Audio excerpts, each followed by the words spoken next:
सभी पापों को हरने वाली उत्पन्ना एकादशी व्रत कथा। धार्मिक मान्यता के अनुसार उत्पन्ना एकादशी के दिन एकादशी माता प्रकट हुई थी, इसलिए इस एकादशी का नाम उत्पन्ना एकादशी पड़ा है। उत्पन्ना एकादशी अपने आप में बेहद खास मानी जाती है। ऐसा कहा जाता है कि एकादशी व्रत की शुरुआत करने के लिए उत्पन्ना एकादशी का दिन सबसे सर्वश्रेष्ठ होता है।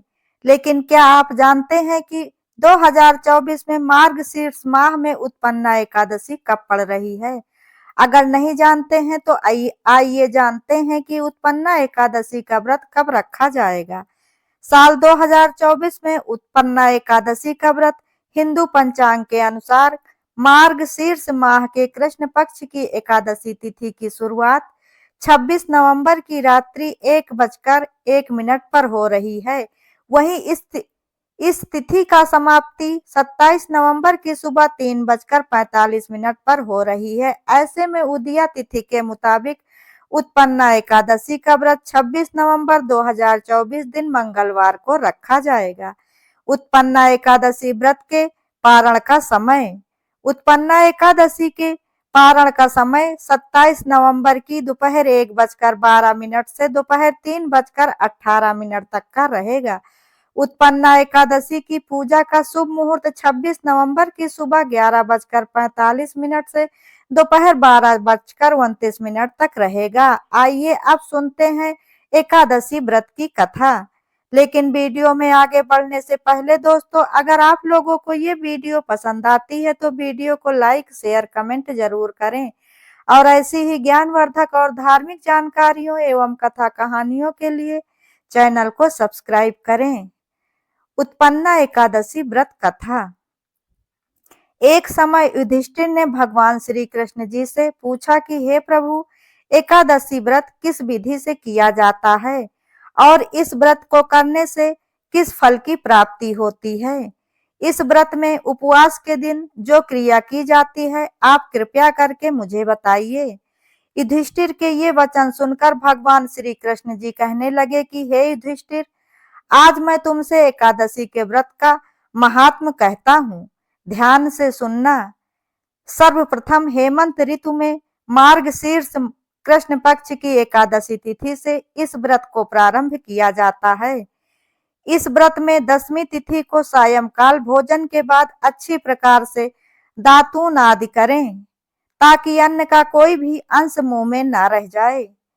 एकादशी के दिन प्रातः जल्दी उठकर शौच आदि से निर्वित होकर शुद्ध जल से स्नान करें। एकादशी का व्रत करने वाला मनुष्य इस दिन चोर, पाखंडी, पर स्त्रीगामी, निंदक, मिथ्याभाषी तथा किसी भी प्रकार के पापी से बात ना करे। स्नान के पश्चात सबसे पहले भगवान के पास बैठकर व्रत का संकल्प लें। धूप, दीप, नैवेद्य आदि 16 चीजों से भगवान का पूजन करें और रात को दीपदान करें। रात्रि में सोना या प्रसंग नहीं करना चाहिए। सारी रात भजन, कीर्तन आदि करना चाहिए। जो कुछ पहले जाने अनजाने में पाप हो गए हों, उनके लिए श्री हरि विष्णु जी से क्षमा मांगनी चाहिए। धर्मात्मा पुरुषों को कृष्ण और शुक्ल पक्ष दोनों पक्षों की एकादशियों को समान समझना चाहिए। जो मनुष्य ऊपर लिखी विधि के अनुसार एकादशी का व्रत करते हैं, उन्हें शंखों द्वार तीर्थ में स्नान करने से जो फल प्राप्त होता है, वो एकादशी व्रत के 16वें भाग के भी समान नहीं है। व्यतिपात के दिन दान देने का लाख गुना फल होता है। संक्रांति से 4 लाख गुना तथा सूर्य चंद्र ग्रहण में स्नान दान से जो पुण्य फल की प्राप्ति होती है, वही पुण्य फल की प्राप्ति एकादशी के दिन व्रत करने से होती है। अश्वमेघ यज्ञ करने से 100 गुना तथा 1 लाख तपस्वियों को 60 वर्ष तक भोजन कराने से 10 गुना, 100 ब्राह्मणों अथवा 100 ब्रह्मचारियों को भोजन कराने से 1000 गुना पुण्य भूमि दान करने से होता है। उससे 1000 गुना पुण्य कन्यादान करने से प्राप्त होता है। इससे भी 10 गुना पुण्य विद्या का दान करने से प्राप्त होता है। विद्या दान से 10 गुना पुण्य भूखे को भोजन कराने से होता है। अन्न के दान के समान इस संसार में कोई दान नहीं है, जिससे देवता और पितृ दोनों ही तृप्त होते हैं। परंतु एकादशी के व्रत का पुण्य फल इन सबसे कहीं अधिक प्राप्त होता है। 1000 यज्ञों से भी अधिक इसका फल होता है। इस व्रत का प्रभाव देवताओं को भी दुर्लभ होता है। रात्रि को भोजन करने वाले को उपवास का आधा फल मिलता है और दिन में एक बार भोजन करने वाले को भी आधा ही फल प्राप्त होता है। जबकि निर्जला व्रत रखने वालों का महात्म तो देवता भी वर्णन नहीं कर सकते हैं।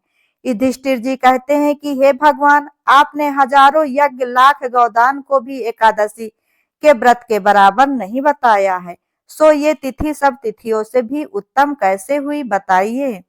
तब भगवान कहने लगे कि हे युधिष्ठिर, सतयुग में मूर नाम का एक दैत्य उत्पन्न हुआ था। वह बड़ा बलवान और भयानक था। उस प्रचंड दैत्य ने इंद्र, आदित्य, वासु, वायु, अग्नि आदि सभी देवताओं को पराजित करके भगा दिया था। तब इंद्र सहित सभी देवताओं ने भयभीत होकर भगवान शिव से सारा वृतांत कहा और बोले कि हे कैलाशपति, मूर दैत्य से भयभीत होकर सब देवता मृत्युलोक में छिपते फिर रहे हैं। तब भगवान शिव ने कहा कि हे देवताओं, तीनों लोकों के स्वामी, भक्तों के दुखों का नाश करने वाले भगवान विष्णु जी के शरण में जाएं, क्योंकि अब वही तुम्हारे दुखों को दूर कर सकते हैं। शिव जी के ऐसे वचन सुनकर सभी देवता क्षीर सागर में पहुंचे। वहां भगवान को शयन करते हुए देखा तो हाथ जोड़कर उनकी स्तुति करने लगे कि हे देवताओं द्वारा स्तुति करने योग्य प्रभु, देवताओं की रक्षा करने वाले मधुसूदन, आपको सभी देवताओं का नमस्कार है। आप हमारी रक्षा करें। दैत्यों से भयभीत होकर हम सब आपकी शरण में आए हैं। आप इस संसार के कर्ता, माता पिता, उत्पत्ति, पालन करता और संहार करने वाले हैं। सबको शांति प्रदान करने वाले आकाश और पाताल भी आप ही हैं। सबके पितामह ब्रह्मा, सूर्य, चंद्र, अग्नि, सामग्री, होम, आहुति, मंत्र, तंत्र, जाप, यजमान, यज्ञ, कव्र, कर्ता, भोक्ता भी आप ही हैं। आप सर्वव्यापक हैं। आपके सिवा तीनों लोक में चर तथा अचर कुछ भी नहीं है। हे भगवान, दैत्यों ने हमको जीतकर स्वर्ग से भ्रष्ट कर दिया है और हम सभी देवता इधर उधर भागे भागे फिर रहे हैं।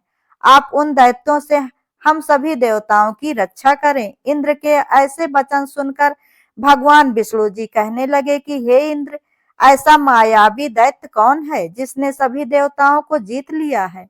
उसका नाम क्या है? उसमें कितना बल है और वो किसके आश्रय में है तथा उसका स्थान कहाँ है? ये सब कुछ मुझसे कहो। भगवान के ऐसे वचन सुनकर इंद्र बोले कि हे भगवान, प्राचीन काल में एक नाड़ी जंग नामक एक राक्षस था। उसके पराक्रमी और लोक विख्यात मूर नाम का एक पुत्र हुआ। उसकी चंद्रावती नाम की एक नगरी है। उसी ने सभी देवी देवताओं को स्वर्ग से निकालकर वहां पर अपना अधिकार जमा लिया है। उसने इंद्र, अग्नि, वरुण, यम, वायु, ईश, चंद्रमा, नैऋत्य आदि सबके स्थान पर अधिकार कर लिया है। सूर्य बनकर स्वयं ही प्रकाश करता है, स्वयं ही मेघ बन बैठा है और सबसे अजय है। हे असुर निकंदन, उस दुष्ट को मारकर देवताओं को अजय बनाइए। ये वचन सुनकर भगवान विष्णु जी बोले कि हे देवताओं, मैं शीघ्र ही उसका संहार करूंगा। तुम सभी चंद्रावती नगरी जाओ। इस प्रकार कहकर भगवान सहित सभी देवी देवताओं ने चंद्रावती नगरी की ओर प्रस्थान किया। उस समय दैत्य मूर अपनी सेना सहित युद्ध भूमि में गरज रहा था।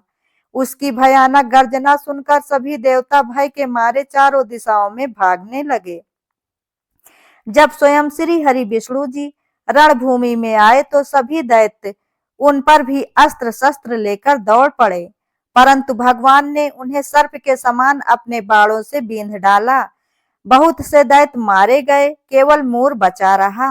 वो अविचल भाव से भगवान के साथ युद्ध करता रहा। भगवान जो भी तीक्ष्ण बाण चलाते वो उसके लिए पुष्प सिद्ध होता था। यहाँ तक कि उसका शरीर छिन्न भिन्न हो गया था, किंतु फिर भी वो लगातार युद्ध करता रहा।